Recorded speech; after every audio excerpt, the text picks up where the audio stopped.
Hello everyone and welcome back to the channel. I'm Robbie Rhino, and in today's video I am going to be reviewing the Leopard 2AV, which is the latest Cold War premium tank to be introduced into Era 2 of the Cold War game mode. And this tank comes just a week after the Leopard VT-2 was released, so we're going to have to compare the 2AV to the VT-2, and I'm also going to be comparing the 2AV to the Leopard 1A1 and the FV4 211 here on this spreadsheet that I have created. But first we're going to have a little discussion about the 2AV, have a look at the few pictures of the 2AV and discuss the sort of armor profile just from a first sort of perspective. I've looking at the tank. I'm going to show you all of these statistics in the spreadsheet of the Leopard 2AV.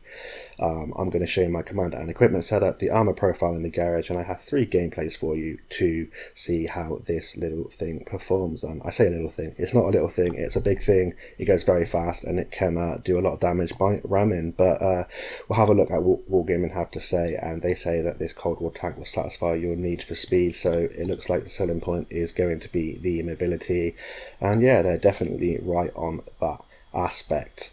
They do say here that it has a well protected turret, so I think it has some sort of composite or some ERA armor over the front to absorb heat and ATGMs, that kind of thing, and it is relatively thick if you're on a ridgeline and using your gun depression. It says it's got a powerful gun, which isn't quite the case, and I'll discuss why when we head over to the spreadsheet in just a second. But if you have a look at the pictures of this tank, you can see that it is that similar, or the familiar I should say, Leopard shape.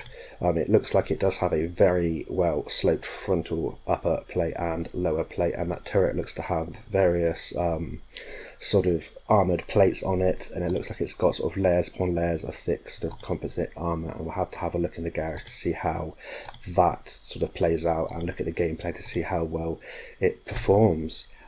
Down here you can see the skin that you can get with this tank. This is the Stalker skin. I think it looks pretty cool. It comes with the Prime bundle, or you can get it in the customization row in the appearances tab, which is 3,000 gold, and there's a little bit of a workaround if you want to get the skin with the base bundle. It comes out cheaper than the Prime bundle, so we'll have a look at the prices for you just now. And like all premium tanks that have recently come out, it starts with a savings. Unfortunately, it's only 20% compared to the Leopard VT2's 50% savings. So from May 17th, which was yesterday as I'm recording this video, the primed bundle, which comes with the equipment, the boosters and the skin, is 18,310 gold, so it's a lot of money, and the base bundle is still pretty expensive with that 20% savings at 10,360 gold. So if you wanted to get just the tank, which is available now, you could get the base bundle, and if you wanted the skin as well, buy it for 3,000 gold, and you're going to be saving yourself about 3,000 gold from getting the primed bundle. The price of this tank is a lot more expensive than the Leopard VT2 if I have a look down here. So the Leopard VT2's prime bundle was 11,050 because of that 50% savings, and the base bundle was 6,450. So you're going to want to make sure, if you want to get one of these tanks, you get the right one. And in terms of price wise, obviously the VT2 is going to be the best selection, but maybe we'll see if the 2AV is worth that extra price tag as we head now and to have a look at the statistics of the Leopard 2AV here in Excel in this spreadsheet that I've created. So you'll see that there are numerous colours here. The green is the best statistic, the red is the worst, the orange is somewhere in the middle. This little blue box here is the mobility when I have applied the commander and equipment setup, and we'll talk about that when we talk about my commander and equipment setup. And these details down here alongside the gun handling of the Leopard 2AV is the statistics with my commander and equipment setup for you to have a look at, but we'll talk about that in just a little bit. So as a premium tank, this does earn a bonus, and it earns the same as the Leopard VT2 and the 1A1.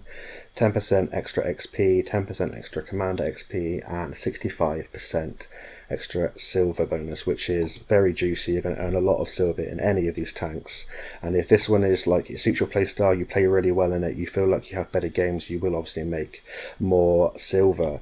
And to help you make more silver, you do have top level hit points in Era 2 of the Cold War game mode at 3,100 hit points, which is the best of the bunch, as you can see here, and it's even more than the FE4-211, which we'll have a look at in just a second. In terms of the view range, it is the worst in this comparison at 470 meters, but you can use your mobility to get up close and personal, try and play that brawling up close sort of style on ridge lines, and that won't bother you too much with the True Vision system in the Cold War game mode, but a little bit more would have been helpful. So now we're going to get on to the mobility of the tank, and this is the big selling point according to Wargaming of this tank, and yet they're definitely right there. This 1500 horsepower engine gives the 2AV a power to weight ratio of 26.35, which is absolutely phenomenal, and it blows the medium tanks out of the water here. As you can see, the Leopard 1A1 and the VT-2 have 830 horsepower engines, and they don't go anything above 20 power to weight ratio, so it beats that in the power to weight and also in the top forward speed and top reverse speed. So in the 2AV you can go 72.5 kilometers an hour forwards, and the big thing here is 31.4 kilometers an hour in reverse, which is absolutely phenomenal. And yeah, that's really useful when you're playing that Ridgeline Warrior peekaboo style. You can reverse out of harm's way and get them to ricochet off of your turret or miss their shells completely. The only downside is the hull traverse is the lowest out of the bunch at 36 degrees a second, but you can improve that if you use the traction system piece of equipment, which I do, and I'll discuss about that a little bit more in detail in just a second. But it does have the best turret traverse at 40 degrees a second, and I believe that's the same as the FE4-211s. So yeah, it has best in class mobility basically all over the board, and the other two are kind of a mix of different statistics there, but they are still pretty mobile, and you can improve that with the mobility equipment. And now we get on to the part that is the most important part pretty much of the tank, and that is the gun. Unfortunately, it has a 105mm gun like the 1A1 does, and it doesn't have that big 120mm gun that the Leopard VT-2 has. What that means is that you have 460 alpha damage on your standard and premium rounds, and 570 alpha damage on your HESH rounds. So you have the option to fire APF SDS as standard, heat as your premium option, and HESH as your third choice. I much prefer the Leopard 1A1 where you have the option of firing a premium or a standard APF SDS, and the same with the VT-2. I find it's much more useful, as heat does struggle in Era 2 of Cold War due to all of the composite armor, the ERA armor and all the spaced armor. It just gets absorbed, and it can be incredibly difficult to find a plate to hit.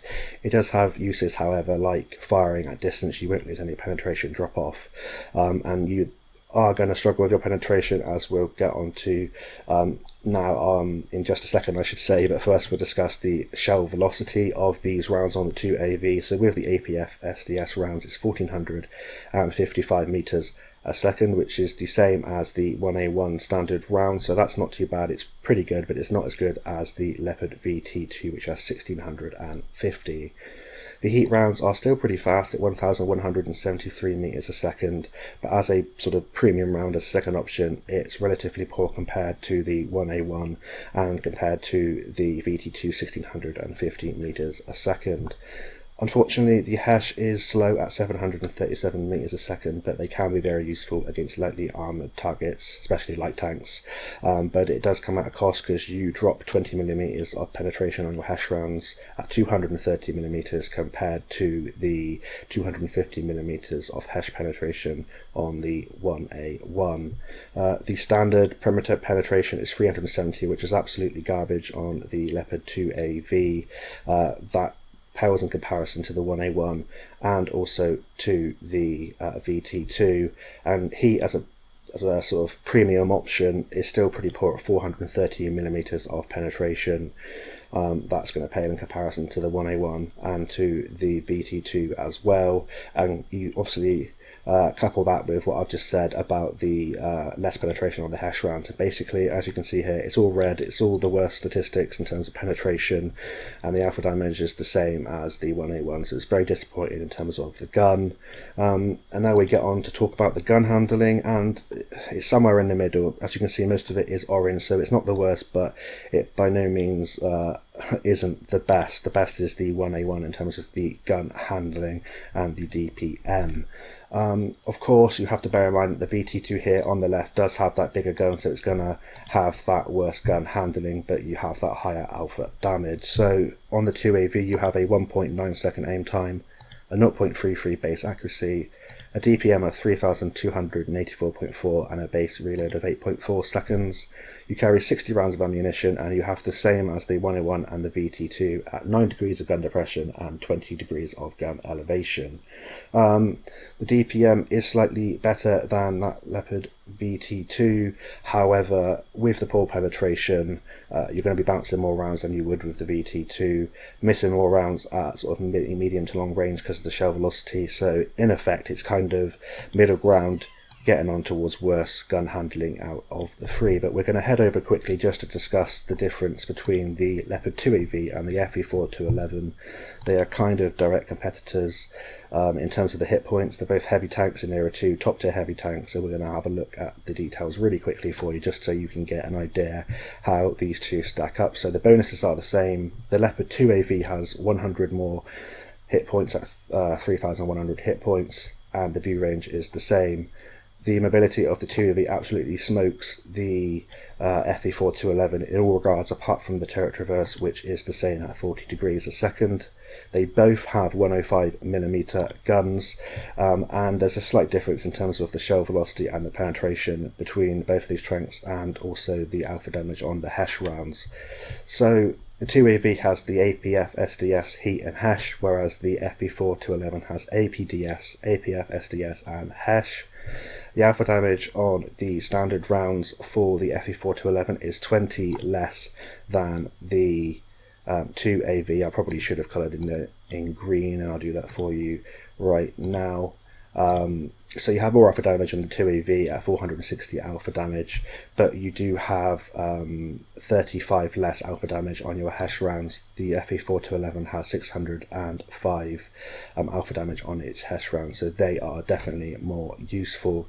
In terms of the shell velocity then, it's good news in terms of the standard rounds. For the 2AV, you have slightly more shell velocity at 1455 meters a second compared to the FE4-211's 1370. In terms of the premium option though, the heat is a lot slower at 1173 compared to the APF SDS on the FE4-211 at 1530 meters a second. And bear in mind that I feel that the APF SDS is much more effective than heat in Era 2 of Cold War. But you do have better shell velocity on your HESH rounds in the 2AV at 737 meters a second compared to the 660 meters a second on the FE4-211. In terms of penetration, you have 5 more millimeters penetration on your standard rounds. However, the premium is way off at 53mm less than the premium on the FE4-211, and the HESH is 60mm less on the 2AV compared to the 290mm of HESH pen on the FE4-211. So that's kind of disappointing in terms of the raw statistics of the gun. We'll have a look at the gun handling now, and as you can see here, the FE4-211 here on the right kind of has a lot of plus points, a lot of green points here on the right. You have better aim time on the FE4-211 at 1.5 seconds, slightly worse accuracy by 0.02. The DPM on the FE4-211 is better by about 300. You have a base reload which is slightly less, but you do have that 20 less alpha damage. You carry 5 less rounds on the FE4-211, and you have the same gun depression at 9 degrees and the same elevation at 20 degrees. But bear in mind that the FE4-211 has a much better armour profile than the Leopard 2AV, and we're going to have a look at that in just a second. But first we're going to have a look at the commander and equipment setup that I use on the Leopard 2AV, and it's a very sort of standard setup that I use, or that I've been using, and I found that it worked from the get-go. So in terms of my equipment, I run advanced loader, gun stabilizer and traction system, and on my commander I run 6th sense, born leader, rapid loading, steady aim, rapid aim, snapshot, run and gun, armor angling and track mechanic. So with that setup, you'll see here that my mobility has improved. I now have a 79.75 kilometers an hour top speed forwards and a 34.54 kilometers an hour top speed in reverse, which is the sort of biggest plus point in my opinion. On those ridgelines you can pull back down very quickly. My hull traverse has improved to just shy of 40 degrees a second at 39.6 degrees a second, and my turret traverse is now 45.89 degrees a second, so that's absolutely phenomenal for a heavy tank. That mobility is definitely like a medium tank mobility. And now we have a look at the gun handling and the DPM with my commander and equipment setup, and you'll see here that I now have a 1.82 second aim time, a 0.23 accuracy, which isn't the best out of the comparison, but it's still pretty damn good. The DPM's jumped up to 4,232, which again is in the middle of all these tanks, the 1A1 coming out on top.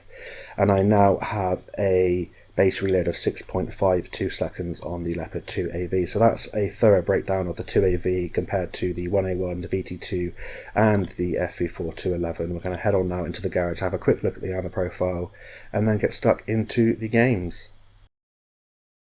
So we're now into the garage, into the armor viewer, and as you can see on the Leopard 2AV there are various armor plates of different armor thicknesses, and it's a very difficult thing to say how effective they will be, because we don't have something like on Tanks GG with the World War II tanks where we can use the PC system to have the armour effectiveness. This is the base level thickness of the armour, but you can still get a rough idea of where the weak spots are, and I'll try and help you out in this guide. And by no means I'm not the sort of absolute go-to on this, but I should be able to tell you the best parts to go for if you are struggling to penetrate this tank. So the thickest part of the armour is to the front left as you're looking at the Leopard 2AV, a 310mm, and that's this little part of armour here.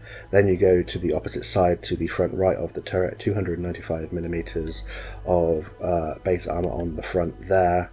You then have this little section behind the bit on the front left, 255mm, the mantlet itself at 250mm, set back into two separate portions. That shouldn't be too hard of penetration for high penetration rounds to go through. Then the actual base of the gun is 240mm of armour. Your lower plate is 235mm, but there is another section behind it which we'll go through in just a second of armour behind that, but it is very sort of well angled depending on where you are looking at it. If you're looking at it from this angle, that's going to be a ricochet for a lot of rounds, but if you're dead on looking up into it, that should be a very easy penetration. You have sections here on the sides of the turret of 225mm, and there are parts over the top of that. The turret ring is 200mm, and this is a really good weak spot to hit. If this thing is face hugging you, you should be able to look up under the gun and shoot that area of armour and penetrate with ease. And even if you're shooting at the upper hull, a lot of shots will ricochet underneath the mantlet and go into the turret ring and penetrate this tank, and that is a good place to start because this thing doesn't have a sort of cupola that you can shoot if this thing is face hugging you. You do have these sections here which are 190mm. They're all in really random places, and I'm sure someone can tell me in the comments why it's built this way, but for me, coming from just a pure gaming perspective, it's really awkward. If you're looking up at this tank, there's a 180mm part of armour underneath the sort of mantlet that you can shoot. If you're in a low profile tank, you want to be shooting the lower plate or underneath this mantlet or into the turret ring. As you can see, it's quite a boxy side turret. There's layered armour, but from the side it should be quite an easy penetration. Sort of front part of the gun there, 120mm, 120mm of extra penetration over the front portion of the tank. The upper hull is 80mm here over the front part of the upper hull, but it is really sloped backwards, and if you're firing it at this kind of angle, when it's wiggling around or when you're beneath it like you are here and shooting up into it, that will be all two ricochet angles. There's a bar here behind the lower plate, like I did mention just a second ago, of 75mm, and then you get other random bits for spaced armour all over the tank. But one thing to note is that the front sort of side base level of armour of the side at the front of the 2AV is only 50mm thick, and at the rear it is 25mm. So if this thing's side scraping like this, you should be able to just go through this with ease with the caliber of the guns. The penetration of the guns in Cold War Era 2 is not a very good side scraper at all, and it's quite hard to bait people into shooting the sort of ERA armor over the sides. There is a little bit, as you can see here in just a second, if I can find the right banding for you, just here, a 12mm sort of side skirt here to try and protect the tracks a little bit, so ATGMs can get stuck into there sometimes and heat, so just fire that band above it and you should be able to go through from the side.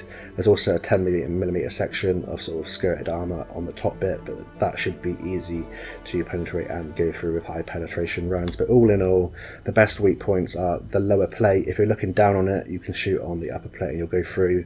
The roof of the tank should be an easy penetration. From the front, the mantle, it might be your best shout if you've got a high penetration round, but if you're being face hugged, you can shoot into the turret ring.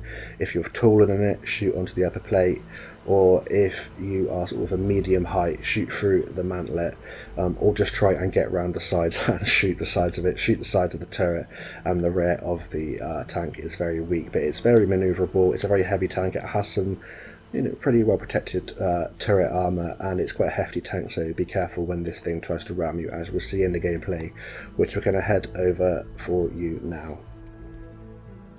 So we're here into the first gameplay of today's video, and we're here on Thiepval Ridge, and the first thing to notice is the mobility of the Leopard 2AV, and we're going to see how quickly we can get into position if I'm able to drive if I'm able to drive and not go over this bridge and yeah, fall off of it and completely ruin my game at the start. But we managed to get over there safely, and on Thiepval Ridge I'm going to head across the sort of central north part of this map to the ridge lines that are located in sort of D8, D9. As I drove over a rock, as I just said that I drove well. But yeah, you live and you learn. I haven't been shot at yet, and I'm just getting spotted now. But as you can see, you're able to pick up pace very quickly and get into aggressive locations to help get you some assistance. And it's quite a good tank for getting into positions and spotting up teammates before the sort of slower tanks like the FE4-211 and things on your team get into position. It just means that you can get there before a lot of other tanks, and you're even sort of picking up pace and keeping up with all the light tanks and stuff, and it means that it's especially useful when you want to try and ram things. And you'll be seeing that in these gameplays, me using the tank as a kind of the main armament and using the gun as the kind of secondary armament, if that makes sense. I'm just improving the DPM by using the ramming capabilities of this tank, and it is actually really good, even though it is relatively weak compared to an FE4-211. The speed you can pick up with the armoured plates on the front mean that you can do some mean ramming damage to medium tanks and lightly armoured tanks, and even some heavy tanks depending on how fast you're going. But you're seeing here that I've come to an aggressive location. I'm getting some assistance. I'm trying to get some early damage off at the start of this game. This is a great location on Thiepval Ridge to try and spot out towards the south when you've come from the spawn that I spawned in on. And now I'm just making this gun work in 6.5 seconds. Reload isn't too bad. As we looked at in the comparison, it's definitely not the best out of all of them. The 1A1 is the best in terms of the DPM, but it's definitely not awful, and the DPM doesn't feel horrendous. It's just slightly frustrating in terms of the penetration. But we got a nice round a minute ago into an FE4-211 lower plate, which doesn't always happen, and it can be quite an awkward penetration for this tank. But here you're seeing the reverse speed. You're able to zoom out of the way really quickly, bait people into shooting your upper hull and turret, and at that angle they are going to bounce more than likely. And now you're seeing the assistance damage rack up. I'm getting lots of assistance from just being in this position, spotting the tanks coming over this hill, and my teammates in the distance are supporting me. And if you've got support, this is a great location, and you can bait people around to doing stupid things. And I'm just making the gun work here. I maybe could have switched to my HESH rounds. As you can see, I carry 10 HESH and I carry 5 heat for when I'm trying to penetrate the FE4-211, and when I'm penetrating an FE4-211 and I'm struggling up close or from a long distance, heat is the best option. But I'm trying to go for the cupola of the FE4-211 because your standard rounds do bounce off the FE4-211 quite often, and it's just a nemesis of most tanks, isn't it, in Era 2 of Cold War. You can outplay them, but you can't just sit in front of one and try and out DPM it, because you can't. It's got a better DPM than you, better armor than you, and you won't win in that regard. So what I'm trying to do here is just be the aggressor and clear out this flank. I'm trying to turn the turret of the FE4 to 11 as I go for a ram on this Mobat, do 465 damage. The Mobat gets a shot into me, but we're able to do a ram and finish him off with the subsequent shell.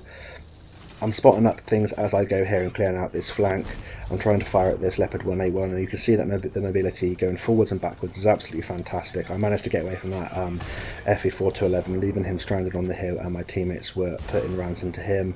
We're going to go for a ram to finish off this Leopard 1A1. We leave him on a few hit points, but we are reloaded pretty quickly to finish him off. And now I'm going to try and go for the tracks on this FE4 to 11 and get round the side of him. Unfortunately, I get tracked as we go around the side, and it looks like we might only get about one more shot in. We auto-aim that like an idiot. Over the sides you don't have that full 9 degrees of gun depression, or over the back I should say, which can be quite frustrating.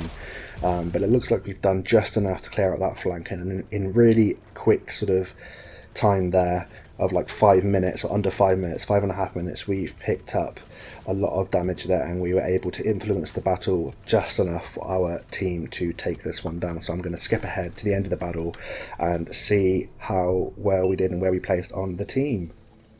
So we end that game with a victory. We did just enough to help our team take that one down. We finish in the MVP slot doing 6.2 gate direct damage, getting a first class mastery, just shy of 3k assistance, 2 kills, 1441 base experience points, and we make a nice profit of 268,000 credits. We're going to head on now into the second replay of today's video and see how we can make this tank work for us there as well. Right then, we're now on Vineyards in the Leopard 2AV, and this is actually one of my favourite maps, even in the Cold War game mode. You have to be careful. It's a very open map, and with True Vision, of course, you are always visible. But I'm going to use the Leopard 2AV's mobility here to get into position really quickly. Going to head towards the north of the map, and I'm going to shoot towards the east and try and get shots across into the town and defend the encounter base circle from here. But you can see here, this is the part where you could get tracked or shot at when you're getting in position, but the 2AV is quick enough to get there like a medium tank, and you get there into position, and I'm able to spot up tanks that are coming from the north, from the enemy spawn, try and spot them out at the start of the game, get an idea where the enemy team are going, and try and get some early damage in.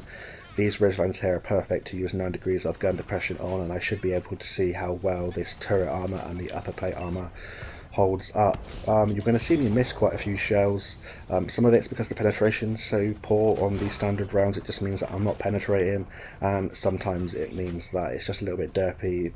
Like the VT-2, which has the bigger caliber gun, I can kind of expect it on that tank, but like the VT-2, this feels quite derpy, and it feels like it misbehaves quite often. But if you do let it fully aim and shoot for weak points, you can make this work. You do have to make sure that you shoot for weak points with this tank. Auto-aiming, things like that, just blindly shooting at the central mass of the tank won't always work, especially if you're firing at heavy tanks and things like FE4 211s, because the penetration is so bad.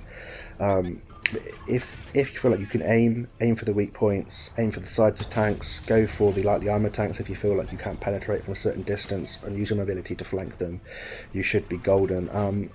Do I think that this tank is worth it? If this is going to be your first Cold War premium, it's not going to be too bad. However, if you're comparing this to the FE4 211, to the Leopard 1A1 and the Leopard VT-2, I would probably go for the Leopard VT-2, purely because of the penetration, the alpha damage, and it has a reasonable amount of hit points. I think the only reason to get this tank over any of the other Leopard premiums in Cold War Era 2 is because of the extra mobility and the hit points. In all other aspects, I'd say that the I'm just laughing because that BMP2 has discovered how slow the ATGMs are on that tank, and we managed to take him out. But yeah, you sort of realise how much penetration matters in Era 2 when you're fighting things like FE4 211s from the front. The Leopard 1A1 and the VT-2 can actually do that and penetrate it, whereas this will struggle at mid to long ranges, and even up close I bounce off FE4 211s, cupolas and lower plates, and looking down on their upper plate it still bounces, and you don't have that option to fire a high penetration premium APF SDS round, you have to rely on the heat, and with the lower shell velocity, even though it's still relatively decent, it can be really frustrating. So I think the only reason to get this tank is if you're a collector, if you're an experienced player who likes to have that extra mobility and hit points, and you feel like you can make the gun work and the penetration work. But for the average player, for most of the player base, I'd say the VT2 is probably the best option, and you're going to have the 1A1 if you buy the season pass anyway, and they are two fantastic tanks. The 1A1 you can learn to play and make the hit points work because of that DPM and the high penetration. It's a fantastic tank, and it means the hit points don't matter as much. This might be better alongside the VT2 for a newer player because of the higher penetration, and it's got some armour to keep it going. And speaking of armour, I'll just touch upon it. I use the equipment that restores is it 5% of your health over 20 seconds, I believe. I've completely forgot what it's called, but I'm sure I'll be able to look in the garage now and just check what it's called for you. So it's called the Enhanced Hole Patch Kit. As you can see, I come from that World War II mindset sometimes where I completely forget what things are called, and that you can actually use smoke in Cold War and things like that. But yeah, using that means I'm able to restore some of the hit points, and because it has such high hit points anyway, it means I'm able to keep in the battle for longer, and it is more forgiving, this tank. So I think the VT2 in this tank's definitely more forgiving for a newer player, but the VT2 with that high penetration and alpha damage will give you those better games. And this can still have good games, but you have to work slightly harder for it. And when you're trying to grind that silver or just trying to have a bit of fun, you don't really want to be getting frustrated with this thing bouncing off everything. But there is one sort of big plus to this tank, and that's the mobility and the capability to ram tanks. I was hoping to show you some more in this gameplay. I'm not sure if I do, but I'm sure there is some in the last gameplay, and in the previous gameplay you saw that you can be quite effective ramming, and I think the biggest ram I've done is over 1,000 damage in this tank so far to a heavy tank or a medium tank that is relatively well armoured. I can't remember what it was, but it's a lot of fun. If you like doing that, this tank might be the one for you, but you might already have the MOBAT, which is fantastic at that anyway. But yeah, that's an extra way to improve your DPM and get the most out of games, and you can almost use your gun to follow up your RAM to finish tanks off and make the tank work that way. But it does mean that you're going to be losing hit points, but you do trade effectively when you ram someone for 500 to 1,000 damage. And I'm just going to go in on this Conqueror. A little tap there does 200 damage. I'm able to get 2 shots into him, face hug him, he bounces off my turret or the upper plate, and as you can see here, we have bounced 1,390 damage in this game. And now we're going to go in against this FE4-211 and see if we can turn him for our friends. Penetrating up close and personal like the FE4-211, the side is no problem at the moment, and I'm just going to try and track this FE4-211 in place for our teammates. He's solely focused on me, so I'm just going to go in for another round face hug and try and get him to bounce off. A great weak point is underneath that turret shield there on the FE4-211. You'll penetrate there pretty much every time when you're face hugging. And that's the end of that game there with the Leopard 2AV, where we finish in MVP slot with 1 kill, 7.3k direct damage, just shy of 2,000 assistance, 1,436 base experience points. We make a profit of 561,000 silver and block 1.3k damage. We're going to head on into the third and final replay of today's video, and I'll tell you a little bit more about how I try and play the Leopard 2AV. Right then, we're now on Duckler Pass in the third and final game of today's review, and I'm going to use the mobility of the Leopard 2AV to try and go down the 9-0 line and get into position to try and sort of fight it out towards the south of the map, where a lot of brawling tends to happen, and we'll see what kind of result we can pick up in this battle. So like I said in the previous gameplay, the penetration really does let this tank down. It means that you can feel like you're firing a lot, bouncing a few rounds, doing some damage, and you feel like you've been firing for an age and you haven't picked up as much damage as you thought you should have for your DPM. When I've been playing the Leopard 1A1 and the Leopard VT-2, just a note, that wasn't intentional. I think I was looking at my phone or something like that, and I did say sorry to that player, so I do apologise if you're watching and I pushed you up from behind that rock. But yeah, when I've been playing the Leopard 1A1 and the Leopard VT2, I feel like I'm penetrating, 90 to 95% of my rounds. With this, it feels more like 80% of my rounds when they're on target. And that difference in terms of your silver making potential, but also the effect that it can have on the gameplay, is ginormous. Sometimes, you know, it can be a really important part of the game and you'll just bounce because your penetration isn't as good and there's nothing that you can do about it. You might be shooting for a weak point, hit it perfectly and still bounce, and it can be really annoying. And that's going to be a really annoying kind of thing for a newer player, especially because you're going to think, well, I paid this money, what's the point in playing this now? Is it my fault? That kind of thing. So it's not always going to be your fault, but if you're hitting a weak point and you're not penetrating, there's nothing else you can do, you can't flank it, then, you know, there's nothing you can do. You've just kind of got to try and hope for the best. Use the penetration colour indicator on the reticle, so obviously if it's orange, it's just kind of, I think it's like 50%, 60% chance you're going to go through. Red means it's going to be a bounce. Green, you're going to go through it depending on the colour profile that you choose. Just try and do what I'm doing here. I'm waiting for tanks to get flushed to the side of me. I'm waiting to shoot the rear of those FE-4-11s as they advance into a position in front of me. And I'm just trying to make sure that every shot counts, because although the DPM isn't too bad, I want to try and get the most out of this tank.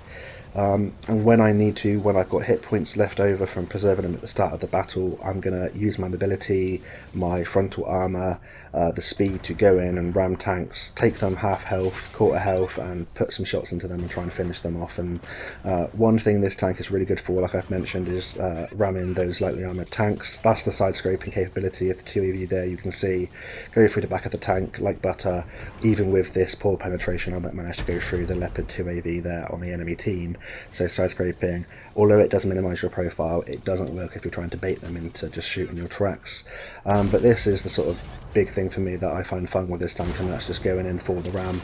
Went in on that Conqueror, did just shy of 600 damage with the ram, and now he's basically taken out of the game with a ram. We put a shot in, our teammates are helping us, and he's taken out of the game, and now we can push this side and clear it out and try and take this one down for the team. And it doesn't always mean you're going to obviously win the game, but it gives you much more of a better chance of helping your team flush out a side and yeah, flanking the enemy or going back to protect your base. And you see how I'm going in for another ram, and I'm basically just playing it really aggressively, and it probably is slightly too aggressively at this point in the game, especially when the game is so close, and it might come back to haunt me a little bit later. But sometimes it feels like you just have to make that push because your teammates are just sitting, they're sniping while you're getting flanked and your team are losing a different part of the map. And I saw here that, you know, in the north the enemies look like they're pushing. I know there's a couple of good players on the enemy team. I know that they're going to most likely win that part of the map. Now that I've seen them there, I'm going to come on over and help and try and get some side shots, but I'm going to probably waste a little bit too much time here, and it might be the sort of the downfall of this game, but we'll have to wait and see on that one.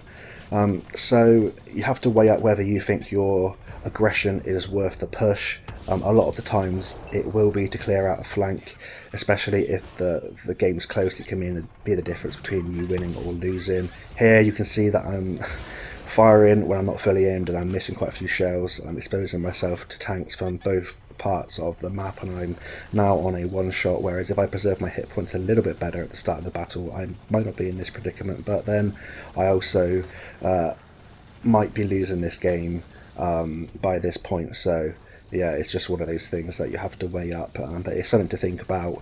Ramming is definitely an effective tactic. It's not just completely reckless. If you're using it to sort of take tanks out, just break through a flank, it can be that kind of breakthrough heavy that you need. And if you want to be more passive, then mobility is perfectly adequate in this tank. Well, it's more than adequate, it's the best in class in terms of the Leopards, and it basically is the heavium kind of gameplay. And I'm just trying to wait for this, I think it's FE-4-11 behind me, to fire. Make sure he fires. I'm going to restore some of my hit points, and then I'm going to go in and try and see if we can clear out the enemy team. It looks like we are winning this game, or have nearly won this game. We just need to take out a couple more tanks, and I'm pretty sure this would be a sort of 95 to 99% chance of us winning this game. Just going to go over, and I've spotted there's 1A1 on the enemy team. I've got 506 hit points left, but I can do more than that with my ramming damage to an enemy tank. And if I can take this player out, who I know is a very good player, and I'm not intentionally targeting him, but I'm just going to go in for it.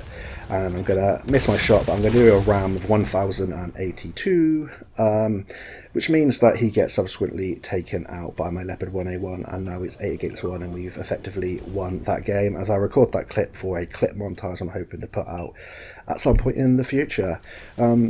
So we finished that game with a good damage total. Not necessarily all of it was due to the gun. As you can see, I rammed to 1000 at the end. We did some ram damage earlier, and that's the way that I like to play this tank. I found that it's really effective, a really effective way of playing the tank. It means that you push those damage numbers up and you make that hefty lot of silver because you don't have to spend the ammunition firing firing at enemy tanks. So we finished MVP in that game with 7.7k direct damage, 2000 assistance. Haven't got the mastery badge yet, but I'm sure I'll get it in the future with 1464 base experience points and a profit of 300,000 silver. So all in all, not a bad game. And yeah, I hope that this review was useful to you. Let me know in the comments if you like this tank or if you prefer the other leopards. And until next time, I'll see you on the battlefield, and bye for now.